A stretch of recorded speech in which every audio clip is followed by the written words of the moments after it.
ਸਤਿ ਸ਼੍ਰੀ ਅਕਾਲ sky News Punjab ਦੇਖ ਰਹੇ ਹੋ ਤੁਸੀਂ ਤੇ ਮੈਂ ਹਾਂ ਤੁਹਾਡੇ ਨਾਲ ਵਿਵੇਕ ਕੁਮਾਰ। ਸ਼ੰਭੂ ਬਾਰਡਰ ਦੇ ਉੱਤੇ ਕਿਸਾਨਾਂ ਦਾ ਅੰਦੋਲਨ ਜਾਰੀ ਹੈ। ਦੂਸਰਾ ਅੰਦੋਲਨ ਹੈ ਤੇ ਅੱਜ 17ਵਾਂ ਦਿਨ ਹੈ। पर उत्थे ही जेकर सरकारां दी गल करिए या फिर पंजाब तो बाहर दी गल करिए तो इस सारे अंदोलन नूं सिर्फ पंजाब दा ते हरियाणे दा अंदोलन दस के संबोधन किया जा रहा है। तो लगातार सरकारां दे ते बाहरले सूबियां दे लोकां दे बहम वख-वख सूबियां तो लोग पहुँच के तोड़ते रहंदे ने।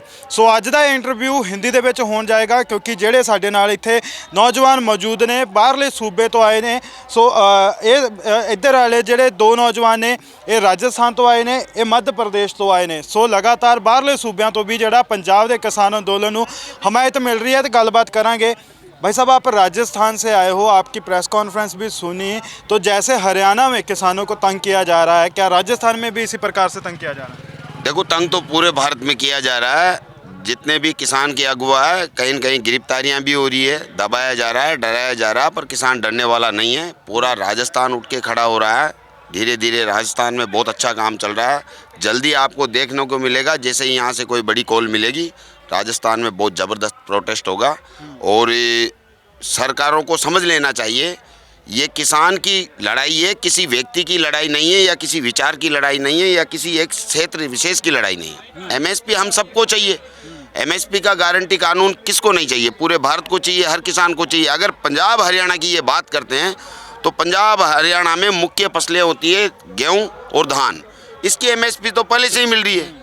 तो लड़ाई तो वास्तव में हमारी है, राजस्थान की है, मध्य प्रदेश की है, पूरे भारत की लड़ाई है। तो आखिरी व्यक्ति की लड़ाई है, आखिरी सांस तक लड़ी जाएगी जी। और उधर मोदी साहब तो कह रहे हैं कि हम एमएसपी दे रहे हैं, और अगर यही बात है कि पंजाब के किसानों को तो एमएसपी मिलती है, चाहे वो गेहूं की फसल हो, चावल की फसल हो, तो दोनों पे मिलती है। तो जो पंजाब के बाहर के किसान हैं उनको डराया धमकाया जा रहा है। पर यूपी बिहार का किसान अगर देखा जाए तो अभी भी उतना समझ में नहीं है, क्योंकि पंजाब का किसान एक एजुकेटेड किसान की कैटेगरी में आ जाता है, जिसको अपने हकों के बारे में पता है, एमएसपी के बारे में पता है। क्या आप मानते हो कि उधर के किसानों को अभी तक उतना अवेयर करवाया ही नहीं जा रहा कि तुम्हारे राइट्स क्या हैं, तुम अपनी ज़मीन को कैसे सिक्योर कर सकते हो कि इसको कारपोरेट के हाथ में ना बेचो? देखो, ऐसा है, सरकार दुष्प्रचार कर रही है और सरकार ये कह रही है कि एमएसपी दी जा रही है। ये झूठ है सबसे बड़ा। अगर दी जा रही है तो सरकार बताए कि उसने अब तक किन किन फसलों पे कितनी एमएसपी दी है, पता चल जाएगा। सरकार मिथ्या बोल रही है, झूठ बोल रही है, इस किसानों को तोड़ने का काम कर रही है। ऐसा होगा नहीं। यहाँ किसी भी प्रकार की सरकार हो, किसान अपने अधिकारों के लिए लड़ेगा। एमएसपी किसान का मूल मुद्दा है, कर्ज माफी मूल मुद्दा। अभी कल कोटा में बल प्रयोग हुआ है, राजस्थान में लाठियां चलाई गई है। किसान जब भी डटा हुआ है और वो लड़ने के लिए तैयार है। ये जो आंदोलन में थोड़ी सी इन्होंने गोली चलाई, ये सारा इसका बहुत बड़ा राजस्थान में रोष है। बहुत युवा खड़े हो रहे हैं। आज हम आए, कल कोई और आएगा। अभी धीरे धीरे देखिए आप, पूरा राजस्थान, पूरा मध्य प्रदेश और पूरी यूपी खड़ी होके आएगी जी। क्या लगता नहीं कि जैसे हिसाब से सरकार और प्रशासन चल रहा है कि कहीं पे किसानों की आवाज़ उठ रही है, उसको कुचल दो, दबा दो, पंजाब में ये करने में असमर्थ है। पंजाब का किसान तो बॉर्डर तक पहुंच गया, बाकी जो राज्यों के किसान हैं वो भी पहुंचना चाहते हैं, पर उनको दबा लिया जाता है ताकि एक नैरेटिव सेट हो जाए कि ये सिर्फ पंजाब के किसानों का ही आंदोलन। देखो, जुल्म की पराकाष्ठा क्रांति का उदय करती है। जब सरकार दबाती जाएगी, जब किसान यहाँ तक दब जाएगा तो फिर क्या करेगा? वो छटपटाएगा और सरकार की गर्दन पकड़ेगा। तो ये सोचना गलत है कि भाई किसान दब जाएगा।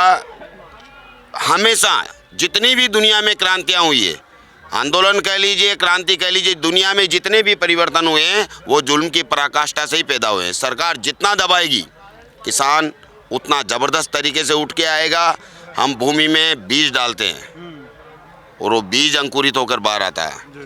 इसी प्रकार ये आंदोलन, अब ये बीज डल चुके हैं पूरे राजस्थान में, पूरे मध्य प्रदेश में। ये जयेश से हैं। जयेश बहुत बड़ा संगठन है जो पूरे आदिवासियों को प्रोटेक्ट करता है।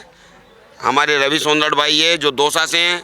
ऐसे बहुत से क्रांतिकारी जो हमसे जुड़े हुए हैं और वो आने की तैयारियां कर रहे हैं। हम यहाँ केवल ये देखने आए थे कि नेट की अव्यवस्था के कारण जो यहाँ के अगुवा है उनसे हमारा संपर्क सही से नहीं हो पा रहा था, तो हम यहाँ आए अगली बार जब हम रिटर्न करके आएंगे तो बहुत बड़ी चुनौती और बहुत मजबूती के साथ आएंगे। सरकारें और जो मीडिया अदारे हैं वो ये कह रहे हैं कि पंजाब के किसान जो आंदोलन कर रहे हैं ये बड़े किसान हैं, मॉडिफाइड ट्रैक्टर हैं इनके पास जेसीबियाँ हैं। क्या अभी तक सरकार किसानों को समझी नहीं है कि जो किसान पूरे देश का पेट भरता है, क्या उसको अधिकार नहीं कि कपड़े पहन सके, अपने पास गाड़ियाँ हाईटेक रख सके? अगर रख रहे हैं तो फिर उनको किसान नहीं गिन रहे। देखो मेरी बात सुनिए, राजस्थान सबसे बड़े भूभाग पे है, तो किसान तो यहाँ से बड़ा राजस्थान में है, पहली बात तो ये। दूसरी बात है, रही बात मॉडिफाइड ट्रैक्टरों की, तो किसान का घोड़ा है ट्रैक्टर, उसे मॉडिफाई नहीं करेगा तो किसको मॉडिफाई करेगा वो। और रही बात गाड़ियों की, तो जनाब हम कमा के खाते हैं, मांग कर नहीं खाते हैं। और कमा के खाते हैं तो हमारी कमाई से हम BMW भी खरीदे तो खरीदे, उसमें काहे की समस्या। और किसी को समस्या है तो वो नहीं खरीदे, हमें तो कोई समस्या नहीं। सरकार किसान को वही देखना चाहती है कि फटा कुर्ता हो, मैला हो ना। सरकार कैसे देखना चाहती है, अब इस बात को छोड़ देना होगा। अब किसान को कैसे देखना है, हम इस पे गौर करेंगे। हम तो चाहते हैं कि इटली, जर्मनी, जापान जिस प्रकार वहाँ किसान हैं, हम तो प्लेन से यात्रा कर कर घूम के भी आना चाहते हैं। ये तो ट्रैक्टर और मर्सिडीज की बात और कार की बात है। हम तो चाहते हैं हमारे बच्चे भी यूरोप की यूनिवर्सिटियों में पढ़े, जिस प्रकार इन नेताओं के बच्चे वहाँ पढ़ रहे हैं। तो ये सरकार क्या प्रोपेगेंडा चलाती है, इससे कोई फर्क नहीं पड़ता। अब किसान जाग चुका है, किसान समझ चुका है, किसान का युवा अब तैयार है। हाथ में लठ और बात सीधी सट, ठीक है। तो अगर आपने मुल्क की बात की कि 7 देशों में अभी किसान आंदोलन चल रहा है, जर्मनी हो, फ्रांस हो, उन्होंने सड़कों पे ही जो फसल बीज दी। पर पंजाब और हिंदुस्तान में ऐसा चल रहा है कि जो उठ रहा है उसको लठ मारा जा रहा है, जो उठ रहा है उनको डरावे दिए जा रहे हैं कि पासपोर्ट रद्द कर देंगे, ज़मीन कुर्की कर देंगे, जिसका नुकसान सरकारी संपत्ति का हो गया। देखो मैं तो ये चाहता हूँ कि ये जितना ज़्यादा दमन करेंगे ना, हम उतनी ताकत से उठेंगे।